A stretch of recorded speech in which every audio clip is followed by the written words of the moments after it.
Good morning everyone, this is CA Prajakta Munde. Hope आप सब लोगों की प्रिपरेशंस बहुत अच्छे से चल रही हैं for the upcoming examinations. In this video, we are going to discuss the taxability of virtual digital assets, which is a new topic that has been added for the CA final syllabus that is applicable for the upcoming May-November 23 examinations. This is a part of your statutory update that has been given by the institute for the upcoming examinations, which is available on the website as well. Why am I taking this particular topic in a separate video? Because this is an altogether new you can say concept which has been introduced in budget 22, that is finance act 22, and that requires attention specifically कि इस particular insertion के बाद, इस particular concept के बाद हमारे कहाँ कहाँ पर चेंजेस आएंगे, क्योंकि इस चीज का चेंज सिर्फ किसी एक हेड में या किसी एक सेक्शन में नहीं आ रहा है। इस वर्चुअल डिजिटल एसेट का इफेक्ट छोटा छोटा करके हर कुछ 4-5 जगहों पर पड़ रहा है, तो हमें सबको कंबाइन करके लिंक करके समझना जरूरी है। इसीलिए एक अलग से वीडियो हम बना रहे हैं जिसमें कि हम वर्चुअल डिजिटल एसेट्स का पूरा टैक्सेशन समझ लेंगे। There has been a phenomenal increase in transactions in virtual digital assets. We all know the very common thing, which is basically, we can use the term is cryptocurrency and all those things, bitcoins, etc. जो उस समय पर हम लोगों ने भी काफी सुना जब बजट आया था लास्ट ईयर, तो it was very much की tax on bitcoins and everything. So उसको कैसे प्रैक्टिकली इंप्लीमेंट करना है हमें एग्जामिनेशन पॉइंट ऑफ व्यू से, वो हमें समझना जरूरी है। Further, a market is emerging where payment for the transfer can be made through another such asset. Accordingly, for the taxation of virtual digital assets, a scheme has been introduced by the Finance Act 22. Meaning of virtual digital asset, first of all, that has been inserted in section 247A. It means any information, code or number or token not being any currency. ये directly currency नहीं होती है ना? This is not a normal currency. Generated through cryptographic means, providing a digital representation of value exchanged with or without consideration, with the promise of having inherent value. उस particular asset की कुछ inherent value है, और functions as a store of value or unit of account, including its use in any financial transaction, but not limited to investment scheme. मतलब हम उसके exchange में भी वो कर सकते हैं कि एक वर्चुअल एसेट की जगह दूसरी वर्चुअल एसेट, जरूरी नहीं है कि सिर्फ इन्वेस्टमेंट के लिए इसे यूज किया जाए, not limited to investment scheme, and can be transferred, stored और ट्रेडेड इलेक्ट्रॉनिकली। तो ये पर्टिकुलर चीज क्या मानी जाएगी? Virtual digital asset, a non fungible token और any other token by whatever name called any other digital asset as may be notified by central government. और इसका मीनिंग हम लोगों को दिया है गवर्नमेंट ने। Central government has notified this to be a token which qualifies to be a virtual digital asset as non-fungible token. However, it shall not include a non-fungible token whose transfer results in the transfer of ownership of underlying tangible asset, and transfer of ownership of such underlying tangible asset is legally enforceable. अगर वो कोई उसके through कोई tangible asset का transfer भी हो रहा है तो फिर वो उस पर्टिकुलर कैटेगरी में इंक्लूड नहीं किया जाएगा। ठीक है, this is very important to be understood. Now definition पे डायरेक्टली हमें क्वेश्चन आए जरूरी नहीं है, लेकिन हमें पता होना चाहिए नॉलेज पर्पसेस के लिए that what is included in the definition of virtual digital asset. Now, by notification, the following virtual digital assets would be excluded: gift card, vouchers, being record obtain goods और services. तो ये वाली हमारी जो points होते हैं, जो हमें लॉयल्टी पॉइंट्स वगैरह मिलते हैं ना, हम लोग कहीं से शॉपिंग करते हैं तो एक आपका एक पर्टिकुलर अमाउंट से ज्यादा का अमाउंट हो गया तो आपको रॉयल्टी पॉइंट्स और ये सब मिलता है। ये जो सारी चीजें हैं, रिवॉर्ड, बेनिफिट, ये सब कुछ यहाँ पर नहीं आएगा। Subscriptions to website, all these are not, they are specifically excluded, so they are not not included in the definition of virtual digital asset. They have been excluded.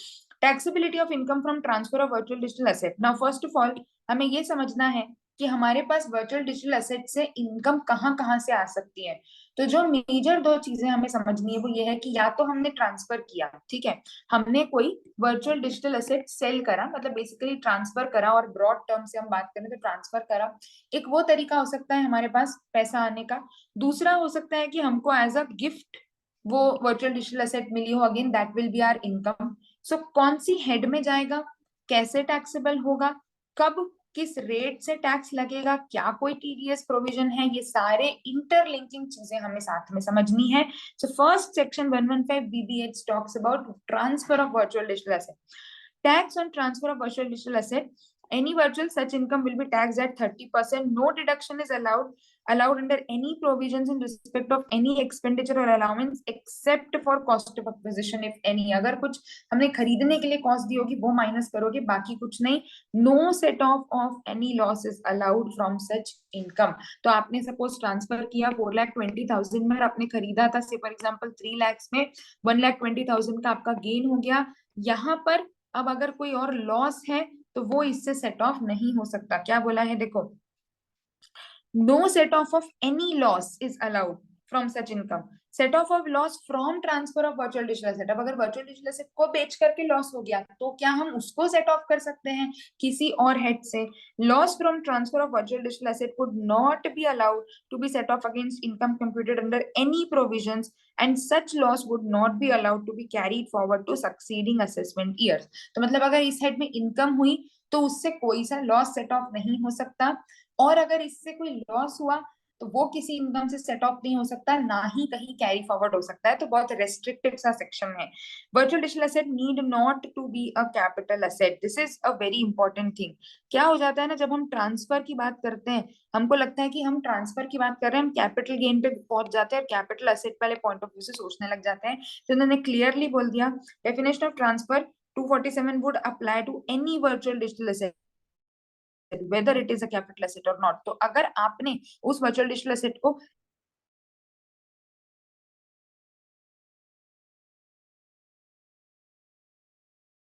आपको ये वीडीए वाली जो कैपिटल हमारी वर्चुअल डिजिटल एसेट की definition है वो आपको fulfil करने की जरूरत है, वो हो जाता है तो आपके ऊपर टैक्सेबिलिटी आएगी. फिर वो एसेट आपने as a capital asset hold करके रखी हो चाहे नहीं होल्ड करके रखी हो, that does not make any difference. चलो, taxability of receipt of virtual digital asset as gift for inadequate consideration under 56(2)(10). वहां पर गिफ्ट का वही वाला हमारा डेफिनेशन आ जाएगा. Include virtual asset with in the definition of property. तो प्रॉपर्टी की डेफिनेशन में अकॉर्डिंगली चेंज हुआ है, जिससे हमें अब प्रॉपर्टी क्या है, वर्चुअल डिजिटल एसेट भी प्रॉपर्टी में इंक्लूडेड है. बाकी बात वही है जो हमारी गिफ्ट का 56(2)(10) का प्रोविजन है कि अगर विदाउट कंसिडरेशन है और जो फेयर मार्केट वैल्यू है वो 50,000 से ज्यादा है तो टैक्सेबल हो जाएगा. फॉर इनएडिक्वेट कंसिडरेशन तो डिफरेंस देखा जाएगा, जो कंसिडरेशन है वो और फेयर मार्केट वैल्यू का जो डिफरेंस है अगर वो 50,000 से ज्यादा है तो टैक्सेबल हो जाएगा. Exclusions from the applicability will apply to gift virtual assets also. For example, if virtual digital asset is received as a gift from his relative of the same value, it will not be treated as income. मतलब हमारे जो normal non प्रोविजोस मतलब वो जो है कि non applicability of 56(2)(10) वो इस पर भी अप्लाई होगी. जैसे मैं एग्जांपल दूं कि रिलेटिव से मिला तो आप लोगों को याद होगा 56(2)(10) में रिलेटिव से आपको 10 लाख का गिफ्ट मिले तो भी वो एग्जेम्प्ट होता है, वो वीडीए पे भी अप्लाई होगा, है ना. तो 56(2)(10) के कॉन्सेप्ट में कोई चेंज नहीं है, whether it is for any other asset or it is for VDA, it is the same. But the point is that now they have changed the definition of property so that VDA can form a part of that property definition. TDS and period of transfer of virtual digital asset. अगर आप transfer करते हो तो जो व्यक्ति खरीद रहा है उसके ऊपर टीडीएस की लायबिलिटी आएगी ताकि क्रॉस चेकिंग रहे. And again this has been inserted with effect from 1st of July. जैसे 194R हमने पढ़ा था, एक नया सेक्शन आया है, वैसे ही 194S भी एक नया सेक्शन आया है और दोनों ही आधे में से मतलब बीच ईयर में से इंट्रोड्यूस हुए हैं, दैट इज जुलाई से. TDS is required to be deducted for any resident, any sum by way of consideration, any person. तो जो परचेजर है वो एनी पर्सन हो सकता है, any person for paying to a resident any sum by way of consideration for transfer. तो जो seller होगा रेसिडेंट, है ना, resident. Again that not individual और something, it is resident. For a virtual digital asset, deduct at the rate 1% of such sum. The tax has to be deducted on the amount of consideration. Time the deduction has to be made at time of credit of consideration to the account or payment, whichever is earlier. Cases where consideration is wholly in kind or partly in kind, partly in cash, तो फिर वही वाली बात आ जाएगी जो हमारे बाकी lottery वगैरह के सेक्शन में भी आती है कि कंसिडरेशन रिलीज करने से पहले आपको उसके ऊपर जो टैक्स अमाउंट है वो क्या कर लेना है, कलेक्ट कर लेना है. ये हमने ऑलरेडी बहुत सारे सेक्शंस में पढ़ा है. जहां पर भी कंसिडरेशन काइंड में होने की आशंका होती है, वहां पर हम लोगों को ये प्रोविजन हमेशा दिया जाता है. Now when that particular provision is not applicable, if the if the consideration is payable by individual or HUF whose sales or turnover does not exceed 1 crore or 50 lakhs and the amount is not more than 50 lakh 50,000. मतलब अगर suppose मैं individual हूँ, मेरा business या receipt से turnover 50 lakh से 1 करोड़ से ऊपर नहीं है, ठीक है, और मैं अगर परचेज कर रही हूँ तो मैं कंसिडरेशन पे कर रही हूँ. अगर 25,000 का परचेज कर रही हूँ तो मुझे नहीं देना है, लेकिन अगर मैं 60,000 का परचेज करूंगी तो मेरे ऊपर टीडीएस की लायबिलिटी आ जाएगी, बिकॉज इन दैट केस मैं एक्सेप्शन से बाहर हो जाऊंगी, और या फिर not having any income under PGBP. ठीक है, इन केसेस में क्या है, आपका एक्सेप्शन है. अदर देन स्पेसिफाइड पर्सन है अगर, तो फिर मतलब इंडिविजुअल एचयूएफ के अलावा या फिर वो वाले जो केस है, तो फिर आपके ऊपर लायबिलिटी आती है 10,000 के केस में. ठीक है, कब आपको रेमिट करना है गवर्नमेंट अकाउंट में and furnishing statement. Time of payment मतलब एक तरीके से आप समझ लो कि इन जनरल अगर कोई भी ट्रांसफर करे, भले इंडिविजुअल हो, भले इंडिविजुअल एचएफ के अलावा हो, इंडिविजुअल एचएफ हो अगर और 1 करोड़ के ऊपर है, 50 लाख के ऊपर है, जो भी कोई भी व्यक्ति अगर है, तो 10,000 तक तो टीडीएस नहीं लगेगा. ये जनरल लिमिट हो गई. वही लिमिट उन्होंने 50,000 कर दी है. किसके लिए? अगर एसएससी इंडिविजुअल एचयूएफ है और उसका टर्नओवर वगैरह इससे ज्यादा नहीं है, या फिर उसका बिजनेस ही नहीं है, तो 50,000 का लिमिट रहेगा. Due date of remittance, what is the due date? Time of payment to the government 30 days from the end of the month in the month of deduction. In case of tax deducted in March on or before 30th of April.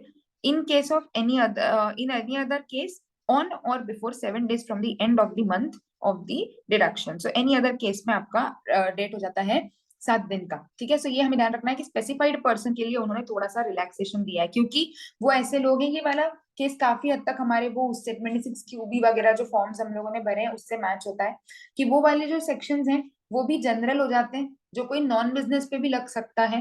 तो फिर in that case उन्होंने relaxation दिया कि आपको 30 days from the end of the month पे भरना है. बाकी केसेस में नॉर्मल है, जो हम लोगों ने बाकी सेक्शंस में पढ़ा है 194C वगैरह में, सेम वही रूल है कि 7 डेज, और अगर मार्च का है तो 30 अप्रैल, है ना. फॉर्म 26QE 26QF अलग अलग है. अगर एक्सचेंज हो रहा है तो क्या होगा, एनी अदर पर्सन है तो फॉर्म क्या होगा. 30 डेज टाइम क्या है फॉर्म भरने का from the end of the month of deduction. तो अगेन दैट इज सेम कि उसी पर्टिकुलर फॉर्म मतलब पेमेंट और वो आपका साथ में हो जाएगा. यहाँ पर आपका वैसा ही पेमेंट है जैसे लोगों ने नॉर्मल सेक्शंस में 194A 194B.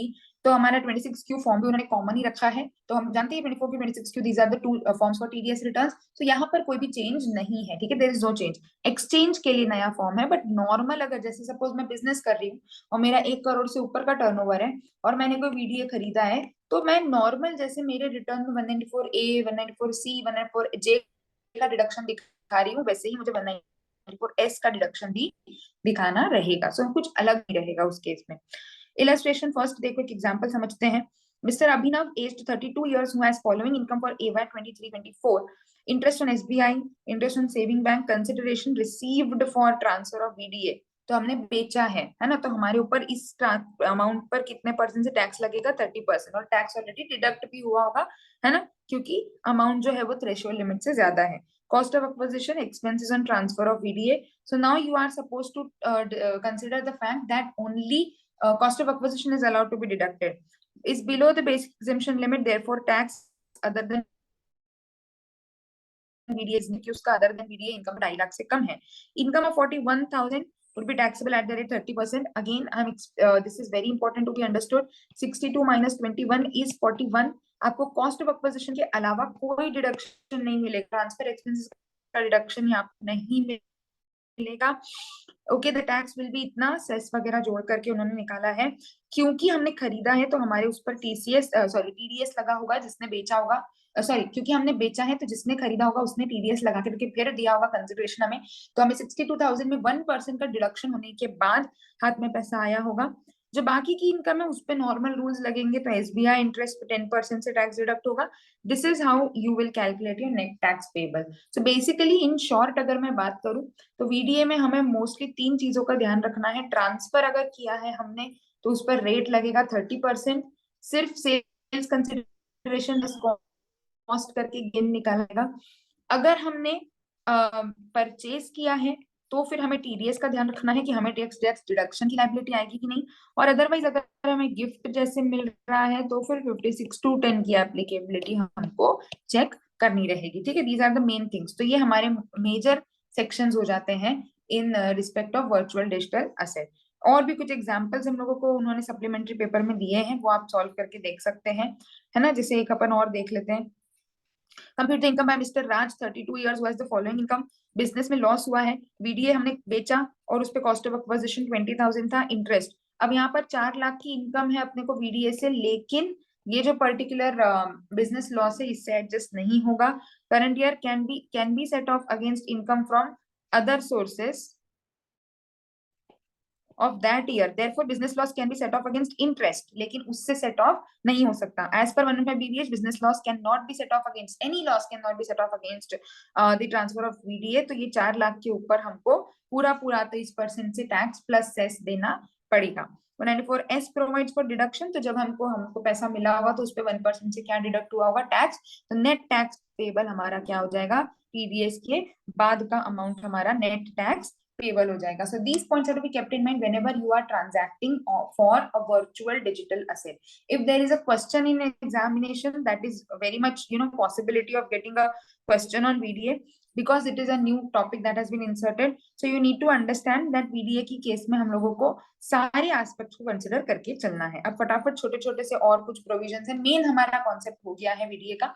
अब हम क्या और कंप्लायंसेस है वो पढ़ लेते हैं। The provisions containing 203A requirement of obtaining TAN and 206EB requiring higher rate of TDS will not be applicable in case of specified persons। जो अब हमने वही बात करी, वो काफी हद तक ये सेक्शंस हमारे देखो 206QB से आपको सिमिलर लग रहे होंगे जो हमने उसमें पढ़े थे। इमोबल प्रॉपर्टी 50 लाख के ऊपर वाला, अगेन क्योंकि ये जो या वो रेंट वाला जो हमारा सेक्शन है 50,000 से ऊपर, क्योंकि ये जो सेक्शन है ये जनरल किसी पर भी लग जाते हैं तो हर किसी को तो टैन लेने को नहीं बोल सकते। तो उन्होंने यहाँ से टैन को और प्लस 206CAB, दैट इज अगर आपने पिछले साल रिटर्न फाइल नहीं किया है तो आपको हायर रेट से टैक्स डिडक्ट करना पड़ेगा वाला जो सेक्शन है, वहां से भी आपको क्या कर दिया है, relaxation, that section will not be applicable to you. In case transaction अगर 194O और S भी आ रहा है तो S लगेगा, O नहीं लगेगा। मतलब जो ई कॉमर्स ऑपरेटर वाला हमारा सेक्शन होता है, अगर वो और ये दोनों दोनों अप्लाई हो रहे हैं मान लो, तो 194O नहीं लगेगा, S वाला एप्लीकेबल होगा, क्योंकि S is a more specific section है ना। 194O is a quite generic section in comparison to 194S, so that will be applicable. There are some guidelines that have been issued. Who is required to deduct tax when transfer is taking place on or through the exchange and payment is made through the exchange and then from exchange it goes to the seller?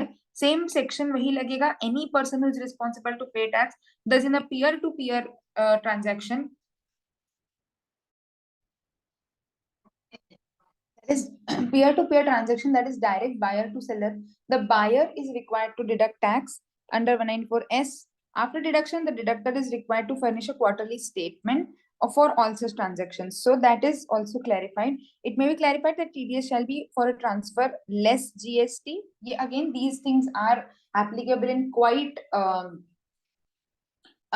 different sections as well.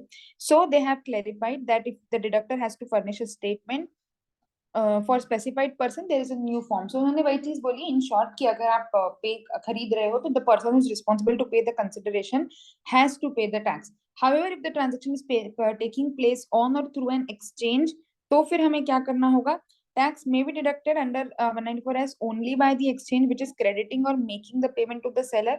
In case where broker owns the virtual digital asset, it is the broker who is the seller, so amount of consideration is paid to the broker.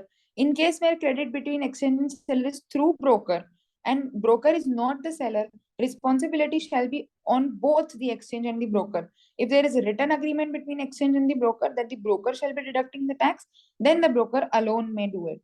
The exchange would be required to furnish a quarterly statement in 206QF। जो हमने अभी बात करी थी, वहाँ 3 चीजें थी, exchange है ना, अदर पर्सन, स्पेसिफाइड पर्सन, तो एक्सचेंज के केस में वहां पर 206QF एप्लीकेबल हो जाएगा। In case where transfer of virtual digital placed on through exchange and the VDA being transferred is owned by such exchange, अगर उसी ने तो वही एक तरीके से मतलब सेल कर रहा है, there is no multiple player, buyer is required to deduct tax. However, there may be practical issue as the buyer may not know whether the virtual digital asset is owned by the exchange or not. Hence, there may be genuine doubt in the mind of buyer.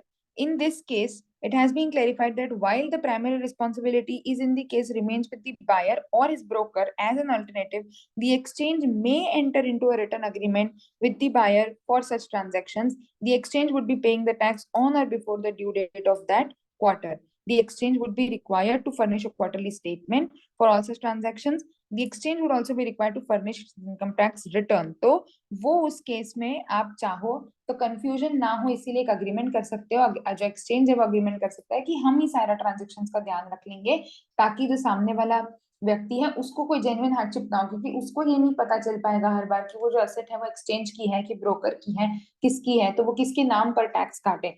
ऐसे case में वो लोग agreement कर सकते हैं। Question number 1 was with respect to transactions where consideration is not in kind. अगर kind में है तो क्या होगा? This again we have already discussed. One is buyer for A and seller for B, and another is buyer for B and seller for A. Exchange हो रही है दो अलग अलग assets अगर, thus both need to pay tax with respect to transfer and show the evidence that can be exchanged. This would then be required to be reported in TDS statement along with challan number. 206Q has included provisions of reporting such transactions. For specified persons, 206QE has been introduced. If transaction is through an exchange, there is a practical issue in implementing. In order to address this issue and remove difficulty, it is clarified that in such a situation, tax may be deducted by the exchange. वही जो हमने ऊपर बात करी कि जहां पर भी exchange होने की वजह से अगर practical difficulty आएगी कि जो exchange है वो owner है कि नहीं, ये पता कैसे चलेगा, तो exchange खुद बोल सकता है कि भाई हम ही deduct कर लेंगे और हम हमारे हिसाब से वो जो सारे हैं transactions को record कर लेंगे। May be exercised based on written contractual agreement. If alternative mechanism is exercised, exchange would be required to deduct tax for both legs of the transactions and pay to the government. In Form 206Q, it will need to report it as tax deducted on both legs. Buyer and seller would not be independently required to follow the procedure, and the whole tax would be deducted by the exchange only. Okay, so this is to be kept in mind. Whether the provision is also applicable on transfer of virtual digital assets, so no. अगर कोई specific section applicable होता है तो फिर general sections उस case में applicable नहीं होते।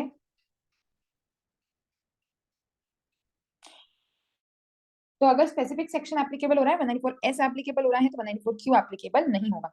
Whether consideration for transfer of virtual digital asset shall be on gross basis after including ये या फिर after exclusion, so this has also been clarified that you have to deduct the tax on the net consideration. जो सिर्फ VDA का consideration है उस पर deduct करना है, पूरे के पूरे GST अमाउंट पर उस पर डिडक्ट नहीं करना है। इन ट्रांजेक्शन में payment is carried out, so payment gateways again अगर दो बार एप्लीकेबल हो रहा है तो फिर टैक्स कौन डिडक्ट करेगा? क्या दो दो बार डिडक्ट हो जाएगा? तो नहीं। Is it required to be deducted by both? No. It is provided that in the above example the gateway will not be required to deduct tax on a transaction if tax has been deducted by the person required to make deduction. Hence, if XYZ has deducted tax under 194S on 1 lakh, ABC will not be required to deduct tax on the same transaction. So ABC may take an undertaking, ताकि clarity रहे कि कौन deduct कर रहा है। 194S again ये वाला हमेशा दिक्कत आती है। मैंने 194R में भी आपको बताई थी, जब भी कोई भी सेक्शन साल के बीच में आता है तो जो 50,000 या 10,000 की जो लिमिट है वो कब से कब तक देखी जाएगी? तो 1 जुलाई के पहले टैक्स डिडक्ट नहीं होगा, लेकिन जो थ्रेशोल्ड लिमिट है 50,000 की, 10,000 की, वो पूरे साल भर के लिए देखी जाएगी। Since the threshold is with respect to financial year, calculation for triggering the deduction की 50,000 की लिमिट क्रॉस हो रही है कि नहीं या 10,000 की लिमिट क्रॉस हो रही है कि नहीं, वो हमें पूरे ईयर के रिस्पेक्ट में देखना रहेगा। लेकिन एक्चुअली टैक्स जो डिडक्ट होगा वो जुलाई के बाद के ट्रांजेक्शन्स या जुलाई से डिडक्ट होगा, उसके पहले के ट्रांजेक्शन्स पर टैक्स डिडक्शन की प्रोविजंस नहीं अप्लाई होंगे क्योंकि वो सेक्शन तब इफेक्ट में नहीं था।